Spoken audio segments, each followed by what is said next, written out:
Charger fans, I'm Jamal LaFrance for Chargers.com, and it's Wednesday. That means it's the workout tip of the week. Coach Hurd, last week we talked about doing squats. What are we going to do this week? Well, we're going to break it down a little bit more into a single leg movement.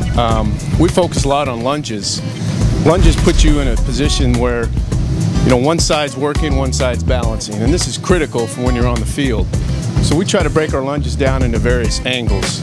We've got a straight ahead lunge, a lateral lunge, and then a diagonal lunge. And all those hit that hip and core area. And once again, one leg's working, one leg's balancing, which occurs all the time on the football field. First exercise is called a push-back forward lunge. Coach Hurd's going to take a forward step, pause at the bottom, gather itself, and push back to your starting position. Your feet will start out hip-width apart. As you step forward, I'm still looking for the heel to touch. By the time the ball of the foot touches, your knee should be bent. Our angles are very similar to the squat, so our knee stays behind our toe line, our chest stays upright, our eyes stay focused forward. There's a lot of pressure in the core on the descent, gather, push back. The next exercise we're going to do is a lateral lunge. It's very similar to the forward lunge, except for now we take a lateral step. That engages the hip to open up, and all your abductor muscles will be involved here on the initial step. Notice his toe actually point forward and be flat, which is going to initiate the hip to be involved properly.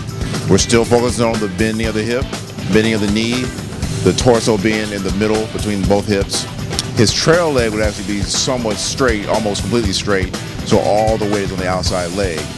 One thing to remember here, this is harder than doing a squat because you have most of your body weight on one leg. The third exercise is an open hip lunge, so we're going to step at a diagonal angle. This is really going to engage the groin and the hip muscles even more so than the lateral lunge. You're going to put all your weight on this back leg. As you open the hip and step, you're going to transfer the weight back. So the back leg has the majority of the weight. Sink into it. Keep your torso in between the angles, so instead of it being all the way turned away or turned forward, it's somewhat in between. Push back to starting position and reset. Any of these exercises, we recommend starting with 5 to 10 reps per leg per exercise, 2 or 3 days a week, depending on what your exercise goals are. As you get stronger, you can add weight with dumbbells, a bar, holding a medicine ball, wearing a weight vest, many other ways. But body weight is the best way to start because you have to gauge your strength.